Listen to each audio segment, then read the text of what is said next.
we are here with class 4th and this will be a practice session, that is PYQs of topic influence of heredity and environment on growth and development, and second topic will be socialization process. Okay, मैंने एक short upload की थी जिसमें मैंने आप लोगों से question पूछा था. क्वेश्चन बेसिकली ये था, and the answer to this question is option number B, that is heredity sets the range but environment determines the development. यही इसका सबसे ज़्यादा suitable answer है. Okay, so I hope it's clear now. Let's move to the practice set for today. So yes, here we are with question number first, that is which one of the following is correct about the role of heredity and environment in human development. So option number A is environment plays a major role in early childhood but heredity takes over. नहीं, ऐसा कुछ नहीं है. Throughout the life दोनों का impact रहता है. Second is relative contribution of heredity and environment vary in different domains of development. This is the correct answer. Yes, because development is basically dynamic और जो इनका इंटरेक्शन है बेसिकली वही आपकी पर्सनालिटी जो है बनाता है. बट यू विल सी कि जैसे आपके कुछ फीचर्स हैं like hair colour, your eye colour, your physical traits, basically those are more determined by heredity. But आपका बेसिक बिहेवियर कैसा है, आपकी सोच कैसी है, आप कल्चर कैसा फॉलो कर रहे हो, उन पर इन्वायरमेंट का ज़्यादा इन्फ्लुएंस रहेगा rather than your heredity. It is quite possible कि कुछ पेरेंट्स को सोशलाइजेशन पसंद ना हो बट बच्चे बहुत एक्सट्रोवर्ट हों. That is because may be उन्हें स्कूल में ऐसा इन्वायरमेंट मिल रहा हो, मे बी उनका फ्रेंड सर्कल ऐसा हो. सो डिफरेंट डोमेन्स में जो है ये वेरी कर सकता है. बट लाइफ टाइम में किसी दूसरे के ऊपर ओवरकम कर लेना ऐसा कुछ नहीं है. Okay, so correct option is option number B. Moving towards next question, development is the product of joint interaction of heredity and environment. This statement was given by Woodworth. So yes, R.S. Woodworth is the complete name. आप याद रखेंगे. R.S. Woodworth ने ही concept दिया था that basically जो आपकी development है that is heredity into environment. Okay, so yes, moving towards next question, which of the following is predominantly a heredity related factor? So option number first, participation in social activities, no. Attitude towards peer group, नहीं. Parents आपके introvert हैं या extrovert है उससे आपकी personality पे उतना effect नहीं आता है. Thinking pattern, no.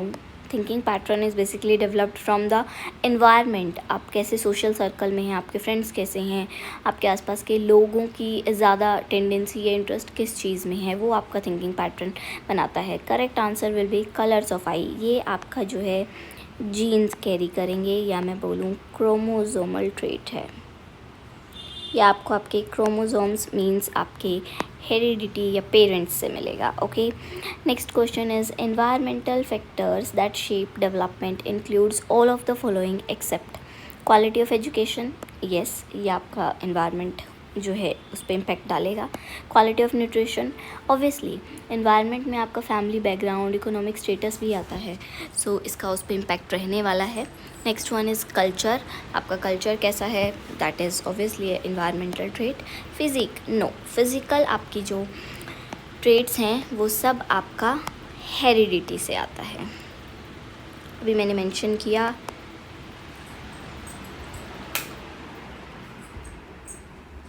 Next one is in the context of nature and nurture. Nature refers to, nature आपका क्या है, हम इसको ऑलरेडी बहुत अच्छे से डिस्कस कर चुके हैं. That nature basically represents your static biological traits, that means heredity, and nurture is basically dynamic and can be changed. So this is basically about your background and this is basically about providing good ground. So it is option number A, biological given or the heredity information of an organism refers to the nature. Okay, so we have next question. Genetic code determines the exact age at which a child will learn to walk. नहीं, exact age कोई नहीं बता सकता. The potential limits of individual development, complete personality features without environmental inputs, only the child's moral values. Moral values are basically determined by environment. Genetic code will basically tell you about the potential limits that are present in the individual development. For example, if parents have some kind of genetic information which is carrying some kind of disorders or any mutations or some changes, then that will be responsible for the individual's development, right? So this will be the correct answer.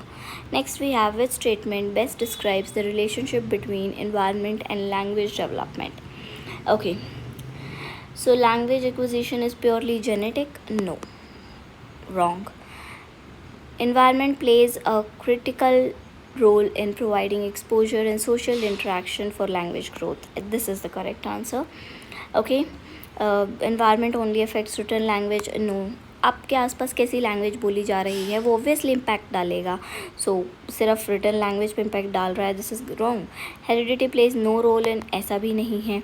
So this is the correct answer. Environment जो है वो crucial role निभाती है आपका language acquisition में. Next we have, what is meant by range of reaction in child's development. Basically range of possible development outcomes जो आपके genetical as well as environmental exposure से दोनों से मिल के जो आउटपुट आता है उसे हम जो है रेंज ऑफ रिएक्शन बोलते हैं. Reaction time of child to external stimulus? No. Variety of responses a child gives in classroom? No. This is the correct answer. Next we have, children raised in different cultural environment develops different cognitive styles. This basically proves that cognition is solely determined biological. No, अगर biologically maturation ये होता तो culture का कोई role ही नहीं आता. Next, environmental factors significantly shape. This is the correct answer. environment जो है आपका वो cognitive development पे impact डालती है. Okay, next, which of the following is an example of innate biological trait? Innate means जो आपको by birth मिलती है, जो by naturally आपको मिलती है. Reading ability? No, ये बेबी बाद में डेवलप करता है. Reflex mechanism in newborn's? Yes, this is correct. आप देखते हैं जब भी बिल्कुल एक न्यूबॉर्न बेबी होता है उसका रिफ्लेक्स बहुत तेज़ होता है, वैसे बार बार बच्चा हवा में ऐसे हाथ करता है. This is basically the newborn's reflex mechanism जो इन्नीट उसको बाय बर्थ ही मिलता है. ओके, मैथमेटिकल सॉल्विंग ये तो वो बहुत लेट सीखेगा. एंड सोशल मैनर्स भी ऑब्वियसली वो लेटर ऑन इन लाइफ अपनी एनवायरनमेंट से सीखता है. Okay, next we have, school is a dash is in dash agency of socialization. Next topic आपका सेकंड टॉपिक जो है सेकंड सेक्शन स्टार्ट हो गया है सोशलाइजेशन प्रोसेस का. सो स्कूल आपका सेकेंडरी एजेंसी है. प्राइमरी में आपकी फैमिली आ जाएगी, सेकेंडरी में आपके फ्रेंड्स पीयर्स एंड आपका स्कूल आ जाएगा. Okay, next we have, mass media is becoming very important agency of socialization. Which of the following is most appropriate statement? Media is primary agent? No, primary agent is their family.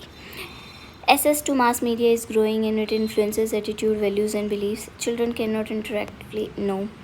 Media socialization replaces family? नहीं, ऐसा कुछ नहीं है. Family की values फिर भी बच्चे में रहती हैं. Okay, so this is the correct answer.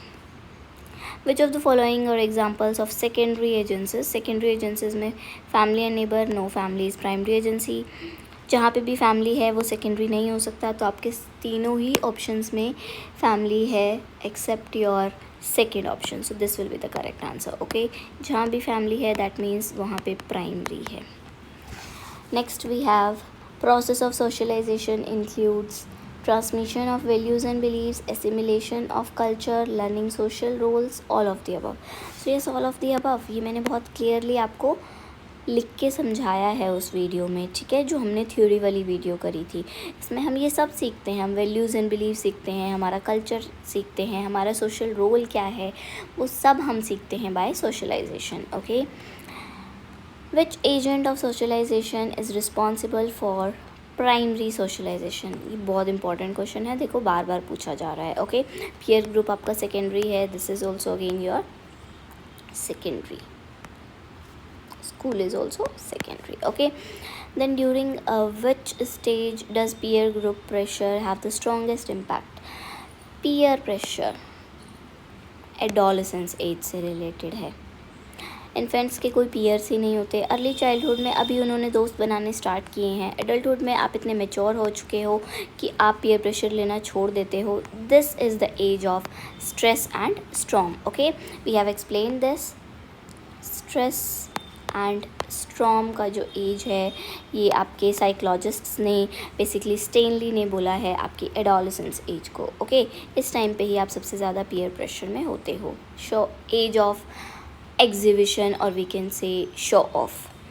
Which of the following represents an active agent of socialization? तो active agent इनमें से family है जो आपका जो है एक्टिवली बच्चे को सोशलाइज करने में हेल्प करेगा. बाकी सब जो है वो पैसिव हैं. उधर से बच्चा कुछ सीख रहा है, ये बच्चे से इम्पैक्ट नहीं हो रहे. पब्लिक लाइब्रेरी को बच्चे की थिंकिंग से कोई इम्पैक्ट नहीं आ रहा. सिनेमा हॉल में जो मूवी चलनी है वही चलनी है, उससे आपको इंटरेस्ट आ रहा है नहीं आ रहा है, आप उसमें अपने पॉइंट ऑफ व्यूज़ नहीं डाल सकते. रेलवे स्टेशन पे everybody is doing their own work. You can gain something from that. आप वहाँ पे क्या चल रहा है वो देख सकते हो, बट कोई आपसे उधर कुछ सीखने नहीं आया है. बट फैमिली में आप सीखेंगे, आप अपने पॉइंट्स ऑफ व्यू रखेंगे, उनकी रिस्पेक्ट होगी, आपकी बात को सुना जाएगा, आप उनसे कुछ सीख रहे हैं और उन्हें अपनी बात भी कह पा रहे हैं. Right, so this is active. All others are passive, जहाँ पे ओनली वन वे इंटरेक्शन होता है. Teacher student interaction in a classroom is an example of class. Class is a part of school and school आपका था secondary, so secondary socialization. Okay, we can not call it passive because interaction है दो के बीच में. Teacher कुछ बात बता रही है, बच्चा अपना रिस्पॉन्स दे रहा है, बच्चे के रिस्पॉन्स को टीचर करेक्ट या इनकरेक्ट करके उसमें इम्प्रूवमेंट कर रही है. So this is a two way communication.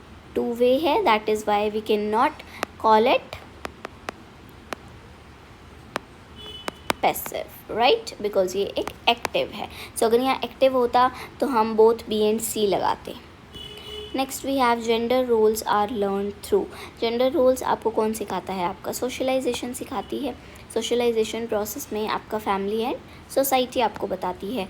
आप देखते हैं, मतलब basically obviously that is a stereotype, but आप हमेशा से ये देखते आए हैं मम्मी ने खाना बनाया, पापा ऑफिस गए and all this. Right, so that is your society has set up that. आप वो सब अपनी सोसाइटी से सीख रहे हैं. Which of the following statement about socialization is correct? Socialization ends once the child. No, ऐसा कुछ नहीं है. Socialization is a complex and continuous process that occurs throughout life. Yes. Adolescence पे रुक जाती है ऐसी कोई बात नहीं है, वो थ्रू आउट लाइफ कॉन्टीन्यूसली चलती रहती है. आप हर टाइम नए लोगों से मिलते रहते हैं. वी ऑल्सो लर्न अबाउट री सोशलाइजेशन कंसेप्ट. राइट, हमने 5 जो है आपके इकोसिस्टम्स पढ़े थे, आप देखिएगा वो वीडियो जाके. So yes, this was all about the questions. I hope these will help you in your examinations. Thank you so much for watching. I'll be live with new class in which we will be studying about theories of socialization, that is Jean Piaget's, Vygotsky's and Kohlenberg's. Till then, bye bye.